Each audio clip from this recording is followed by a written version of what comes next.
আসসালামু আলাইকুম। আশা করি সবাই নিজ নিজ অবস্থানে ভালো আছেন। আজকের এই লেকচারে আমরা লরেন্স সিরিজের একটি কোশ্চেন নিয়ে হাজির হয়েছি। আমরা পূর্ববর্তী লেকচারে লরেন্স সিরিজের কোশ্চেনগুলো সলভ করার জন্য কি কন্ডিশন অ্যাপ্লাই করতে হয়, ফাংশনে কি কন্ডিশন অ্যাপ্লাই করতে হয় এবং তার রিজিয়নে কি কন্ডিশন অ্যাপ্লাই করতে হয় আমরা সেগুলো দেখেছিলাম। তো আমি এই কোশ্চেনগুলোকে সলভ করার জন্য কোশ্চেনগুলোর তিনটি ধাপে ভাগ করেছি, স্টেপ 1, স্টেপ 2 অ্যান্ড স্টেপ 3। প্রথম ধাপে আমি বলেছি যে আমরা প্রথমে অ্যাপ্লাই কন্ডিশন টু ফাংশনের মধ্যে আমরা কন্ডিশন অ্যাপ্লাই করব, যা আমরা এইখানে শিখেছিলাম রুল 1, রুল 2, রুল 3, 4 এভাবে। এরপরে আমরা অ্যাপ্লাই কন্ডিশন টু রিজিয়ন, যা আমরা এইখানে দেখেছিলাম if Z is less than 1, modulus of Z is less than 1, এই কন্ডিশনটা আমরা এখানে অ্যাপ্লাই করব। এরপরে স্টেপ 3 তে আমরা make function as condition and get result, ফাংশনকে কন্ডিশন অনুযায়ী সাজাবো, তা আমরা এইখানে দেখেছিলাম। এখন আমরা কোশ্চেনটাকে সলভ করতে যাচ্ছি। চলুন সবাই একসাথে শুরু করি।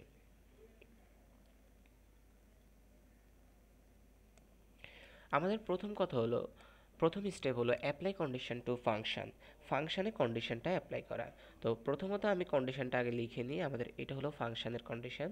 So given F of Z equal to Z divide by Z plus 1 Z plus 2। Okay, এখন আমরা এখান থেকে আমাদের যে গিভেন ফাংশন আছে সেখানে কন্ডিশনটা অ্যাপ্লাই করব। তো আমরা যদি এখানে কন্ডিশন অ্যাপ্লাই করি তাহলে কি হবে? আচ্ছা, আমরা কন্ডিশনে কি শিখেছিলাম যে আমাদের যদি উপরের পাওয়ার কম থাকে এবং নিচের পাওয়ার বেশি থাকে, আমাদের যদি উপরের পাওয়ার কম থাকে নিচের পাওয়ার বেশি থাকে, আমরা এটা রুল 2 তে শিখেছিলাম। তখন কি হয়? তখন হয় কি, আমাদের যে কত ধরলে জিরো হয় তা অপরটাতে বসবে। এই কথাটা দ্বারা বোঝায় আমাদের যখন এক্স জেড প্লাস 1 করতেছি তখন জেড এর ভ্যালু কত বসালে জিরো হয়? জেড এর ভ্যালু এখানে -1 বসালে -1 আর +1 মিলে জিরো হয়। তাহলে -1 আমাদেরকে উপরে দিতে হবে, -1 আমাদেরকে উপরে দিতে হবে এবং অপরটাতে তার ভ্যালুটা বসাতে হবে, অপরটাতে তার ভ্যালুটা বসাতে হবে। ঠিক সিমিলার হইতে দ্বিতীয়টার ক্ষেত্রে যেহেতু এখানে 2 বসালে জিরো হয়, সুতরাং অপরটাতে 2 বসাতে হবে, মানে যেখানে z+1 লেখা সেখানে আমাদেরকে 2 বসাতে হবে আর উপরে 2 দিয়ে দিতে হবে। সো এই কন্ডিশনটা আমরা অ্যাপ্লাই করব রুল 2। তো রুল 2 যদি আমরা অ্যাপ্লাই করি, আমরা প্রথমে দেখতেছি এখানে আছে z+1, z+1 এর জন্য আমরা -1 বসালে 0 হয়, সুতরাং আমরা উপরে -1 বসিয়ে দিচ্ছি। যেহেতু উপরে z আছে, z এর ভ্যালু -1 বসবে। আর যাকে নিয়ে কাজ করতেছি সেই স্টিল সেম থাকবে, কিন্তু তার অপর যে রাশি আছে তার মধ্যে -2 না, তার মধ্যে -1 বসবে, যে রাশিটা দিয়ে আমরা 0 বানাচ্ছি। ওকে, এতটুকু আই হোপ ক্লিয়ার। এরপরে আমাদের দ্বিতীয় রাশির জন্য আমাদের কি করতে হবে? আমাদের এখানে কি হচ্ছে যে জেড এর ভ্যালু -2 বসালে 0 হচ্ছে, তাই না? জেড এর ভ্যালু যেহেতু -2 বসালে 0 হচ্ছে, সুতরাং আমরা জেড এর ভ্যালু এখানে -2 প্লাস 1 দিব আর তার ভ্যালুটাকে আমরা সেম রাখবো z+2। আর উপরে যেহেতু জেড আছে, সুতরাং এখানে আমরা অবশ্যই কি দিব?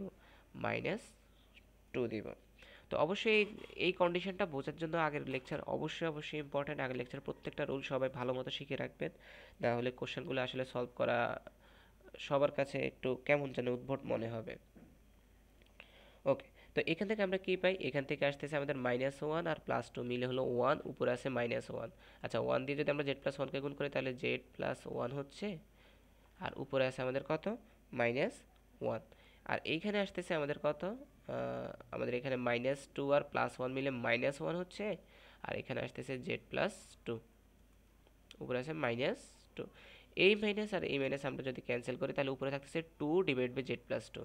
তো আমরা একটু সাজিয়ে লিখি, 2 ডিভাইড বাই z+2, এটাকে আমরা আগে লিখি। যেহেতু অপর রাশিটা মাইনাস আছে, অপর রাশিটা যেহেতু আমরা দেখতে পাইতেছি মাইনাস আছে, সুতরাং এখানে মাইনাস দিয়ে দিলাম, উপরে 1 দিলাম, z+1। তাহলে আমাদের এইভাবে ফার্স্ট স্টেপটা শেষ করলাম, অ্যাপ্লাই কন্ডিশন টু ফাংশন। আমরা ফাংশনে কন্ডিশন অ্যাপ্লাই করলাম, ফাংশনের রেজাল্টটা বের করলাম। অবশ্যই মনে রাখতে হবে কন্ডিশন বের করে আমাদের ফাংশনের রেজাল্টটা বের করতে হবে। এরপরে কন্ডিশনটা অ্যাপ্লাই করতে হবে আমাদের রিজিয়নে, এরপরের কন্ডিশনটা অ্যাপ্লাই করতে হবে আমাদের রিজিয়নের কন্ডিশন আমরা এইখানে শিখেছিলাম। সেখানে কি করতে হবে? জেডকে 1-এর থেকে ছোট বানাতে হবে, মডুলাস অফ জেডকেও 1-এর থেকে ছোট বানাতে হবে। যেই কন্ডিশনেই থাকুক না কেন আমাদেরকে এই দুইটা কন্ডিশনে নিয়ে আসতে হবে। সো আমরা দেখি কিভাবে এটা করা যায়। সো আমরা স্টেপ 2 এখন এই পেজে করব। স্টেপ 2 তে আমরা কি করব? যে আমাদের রিজিয়নটা কি আছে সেটাকে কাজ করব। জিআইভিএন গিভেন রিজিয়ন। কি রিজিয়ন দেওয়া আছে আমাদের, আমরা যদি কোশ্চেনে দেখি, একের থেকে বড়, দুইয়ের থেকে ছোট।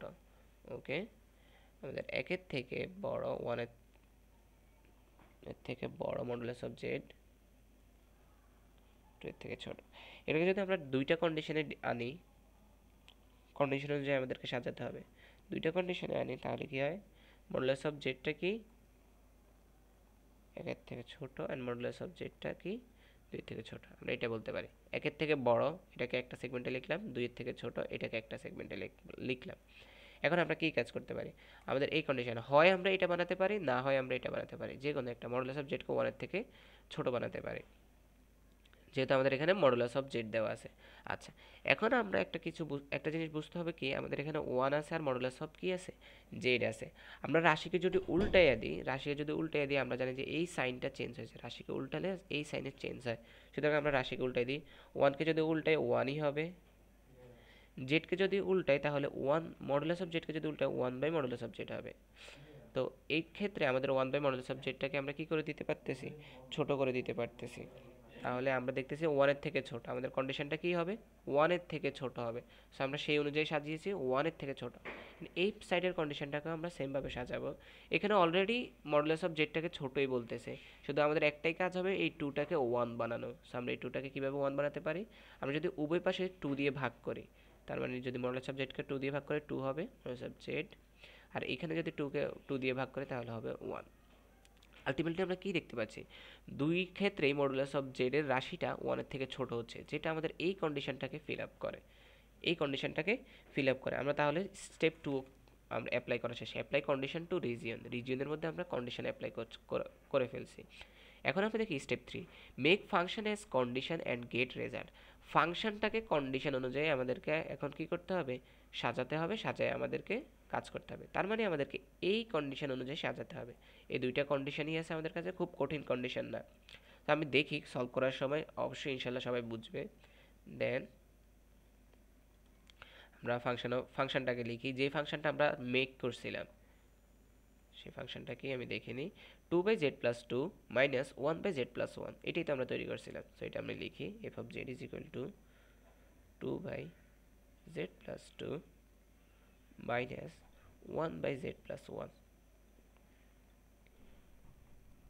ওকে, সো এই ফাংশনটাকে আমরা কি বলছি, যে আমরা এই কন্ডিশন অনুযায়ী সাজাবো one plus Z inverse one, মানে হলো আমাদের যে রাশি থাকুক না কেন সেই রাশিকে আমরা কি হিসেবে সাজাবো, ইনভার্স হিসেবে সাজাবো। তা আমরা দেখি একটু, আমরা যদি খেয়াল করি এখানে আছে জেড প্লাস টু, এটাকে আমরা ইনভার্স অনুযায়ী সাজাবো। ইনভার্স সাজাতে গেলে এখানে উপরে চলে আসতেছে টু, এই টুটাকে আমাদেরকে ক্যান্সেল আউট করতে হইতেছে, নাহলে আমরা এটা সাজাতে পারতেছি না। ওকে, কিন্তু এই পাশে এই কাজটা সমস্যা হচ্ছে না, এই পাশে one by Z plus one আছে। আমার কথাটা বোঝা যাচ্ছে না মেবি, আমি এখন একটু বুঝাই বলতেছি। লেটস সাপোজ এই একটা লাইন আপনারা আগে একটু দেখে নিন, এখানে যদি আমি টু কমন নিয়ে নিই, নিলে কি হয়, one plus Z divided by two. তাহলে এই জেডের জন্য আসতেছে, এই জেডের জন্য আমাদের কি হইতেছে, জেড ডিভাইডেড বাই টু হচ্ছে, আর এই টু তো কমন চলে যাচ্ছে, সুতরাং ওয়ান হচ্ছে। আমি ওয়ানটাকে আগে লিখছি এরকম। তো এইখানের ক্ষেত্রে যদি আমরা কাজ করি, সেখানের ক্ষেত্রে কি দেখা যাচ্ছে যে আমাদের ওয়ান বাই জেড আমরা ইনভার্স আকারে সাজাবো, ওয়ান, এখানে যদি আমরা জেড কমন নিই তাহলে কি আসতেছে one plus one by Z. Okay, inverse. তাহলে এখন এতক্ষণ বোঝা যাচ্ছিল না কেন আমি এই কাজটা করলাম। এই কাজটা করার মেইন কারণ হলো এখানে কি দেখা যাচ্ছে যে জেড বাই টু, আর আরেক জায়গায় কি দেখা যাচ্ছে ওয়ান বাই জেড। তাহলে এই কাজটা করার একটাই কারণ আমরা কন্ডিশনটা কীভাবে সাজিয়েছিলাম, রিজিয়নটাকে এইভাবে সাজিয়েছিলাম। সো রিজিয়নটা কীভাবে সাজিয়েছিলাম সেটার উপরে লক্ষ্য রেখে আমাদেরকে অবশ্যই কী করতে হবে, কাজ করতে হবে। সো আমাদের রিজিয়ন অনুযায়ী আই হোপ হাফ সাজানো হয়েছে। এখন আমাদের মেইন কাজ কি, ইনভার্স বানানো। সো ইনভার্স বানানোর আগে আমি একটা কাজ করে নিই, এখানে টু এ কাটা যায়। কারণ এই রাশিটাকে যদি ইনভার্স করি, আমরা যদি ওয়ান বাই এক্সকে ইনভার্স করি তাহলে এই এক্সকে উপরে নিলে অবশ্যই ইনভার্স হয়ে যায়। তো ঠিক সিমিলার হইতে এখানে যে one plus Z by two আছে, একে যদি আমরা উল্টাই তাহলে কি হবে, one plus Z by two inverse one, এটাই তো হবে। আর এই পাশেরটাকে যদি আমরা চেঞ্জ করি তাহলে জেড আছে এই পাশে, জেডটা হয়ে যাবে one by Z, and one plus one by জেডটাকে আমরা কী করে দেবো, ইনভার্স ওয়ান। আই হোপ সবাই বুঝতে পারছে। আমরা জানি যে কোনো রাশি এইভাবে আছে 1/z, সো একে আমরা টাচ করলাম না, কিন্তু আমাদের এখানে আছে কি 1/1 প্লাস 1/z, একে আমরা কি করলাম উল্টাই দিলাম, উল্টাই দিলে আমাদের কি হয় ইনভার্স হয়ে যায়। সো আই হোপ এটা সবাই জানে ইনভার্সের বিষয়টা। এখন আমাদের ফুললি ফাংশনটা আমাদের কাজ করার জন্য রেডি হয়ে গেছে, ফুললি ফাংশনটা রেডি হয়ে গেছে। সো আমাদের স্টেপ 3 এর প্রথম কাজটা শেষ, make function as condition. Condition অনুযায়ী আমরা সাজাই ফেলছি। কেন আমরা বলতেছি কন্ডিশন অনুযায়ী সাজাই ফেলছি? কারণ আমরা দেখতেছি যে আমাদের 1 প্লাস জেড ইনভার্স 1 আকারে সাজাতে হবে। আচ্ছা, এই কাজটা যেহেতু হয়ে গেছে, সুতরাং এর পরবর্তীতে আমাদের কাজ কি এই অনুযায়ী লেখা। তার মানে যখনই আমাদের এইখানে যে রাশিটা থাকবে প্লাসের ক্ষেত্রে, তখন এখানে মাইনাস এই রাশিটা দিতে হবে, মাইনাস জেড দিতে হবে, এরপরে তার স্কয়ার, এরপরে কিউব, বাট সাইন প্রত্যেকবার চেঞ্জ হতে থাকবে। বিষয়টা যদি না ক্লিয়ার হয় আমি এখন দেখাচ্ছি বিষয়টা কিভাবে কাজ করে। এখানে আছে কি 1 প্লাস জেড ডিভাইডেড বাই 2। তো প্রথমে 1 প্লাস জেড ডিভাইডেড বাই 2, আমরা এখানে কি করব 1 মাইনাস জেড ডিভাইডেড বাই 2, তারপরে হচ্ছে আমাদের প্লাস পাওয়ারে নিয়ে যেতে হবে, Z divided by 2 whole square মানে হলো জেড স্কয়ার বাই 4, নিচে যেহেতু 2 স্কয়ার মানে 4, এরপরে minus Z cube divide by 8, কারণ জেডের উপরে যদি হোল কিউব দিই 2 এর উপরে কিউব দিলে 8 আসে। আচ্ছা, তাহলে আমাদের এখানে কি 1 প্লাস জেড বাই 2 ইনভার্স 1 এভাবে কাজ করতেছে আমাদের কন্ডিশন অনুযায়ী, সরি আমি এখানে কন্ডিশনে 1 একটা দিই নেই, 1 মাইনাস জেড। আচ্ছা, এখন কাজ করতেছে, তাহলে প্রথমে 1 দিলাম, মাইনাস জেড ডিভাইড বাই 2 দিলাম, আমাদের এইখানে যে রাশিটা থাকবে সেটা দিতে হবে, এরপরে সেই রাশিটাকে আস্তে আস্তে পাওয়ার ইনক্রিমেন্ট করতে হবে, জেড বাই 2 হোল স্কয়ার তার মানে Z square by 4, Z by 2 whole cube তার মানে জেড কিউব বাই 8, এভাবে করে বারবার বাড়তে থাকবে, আর তাদের সাইন একবার প্লাস একবার মাইনাস, একবার প্লাস একবার মাইনাস হতে থাকবে। এই রাশিটা শেষ হয়ে গেল, আমাদের প্রথম রাশির কাজ শেষ। এরপরে দ্বিতীয় রাশিতে দেখতেছি আমরা যে প্রথমে একটা মাইনাস আসে, আর 1/z গুণ আকারে আছে, আর ভিতরের রাশিটা নিয়ে আমরা তাহলে কাজ করতে পারি। এখানে আছে 1 প্লাস 1/z, তাহলে সিমিলার হইতে হবে 1 minus 1/z plus 1/z square minus 1/z cube, এভাবেই হতে থাকবে আসলে, প্লাস এভাবেই চলতে থাকবে। ওকে, তাহলে আমরা যদি দেখি এখন ফাইনাল আমরা কি রেজাল্টটা লিখতে পারি। এতটুকু রেজাল্ট রেখে দিলেও আমাদের কিন্তু কাজ শেষ, কারণ আমাদের লরেন্ট সিরিজ অ্যাপ্লাই করা শেষ।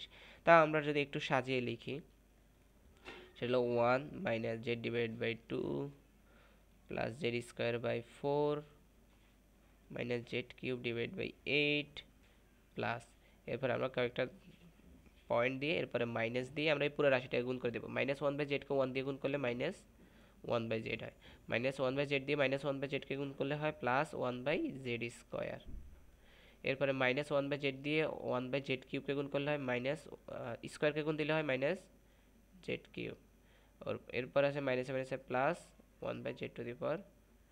আসলে এটা হলো একটা সিরিজ, এই কারণে এটাকে লরেন্ট সিরিজ বলা হয়।